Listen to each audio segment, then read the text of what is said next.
আল্লাহ পাক বলছেন وأنذر عشيرتك الأقربين তোমার নিকটবর্তী যারা আছে তাদেরকে তুমি আল্লাহর ভয় দেখাও, নামাজের জন্য তাদেরকে বলো, আল্লাহর ভয় তাদের অন্তঃকরণের মধ্যে সৃষ্টি করে দাও। আর এই নামাজ পড়তে হবে জামাতের সাথে, নামাজ পড়তে হবে কিছুর সাথে, জামাতের সাথে।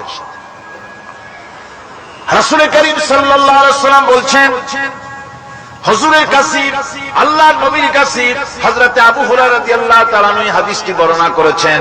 হুজুরের কাছে একজন অন্ধ লোক এলো। সেই অন্ধ লোক এসে বললেন, হুজুর আমি তো চোখে দেখি না, জামাতের যে গুরুত্বের কথা আপনি বললেন, আমাকে কি রুখসত দেওয়া যায় নাকি?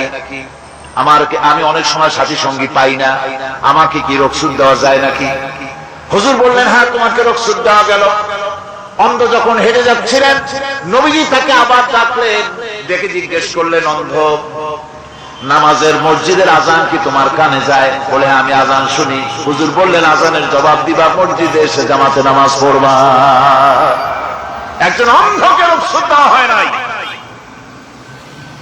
মসজিদে আজান শোনার পর ঘরে বসে যদি নামাজ আদায় করেন, নামাজের হক আদায় হবে না।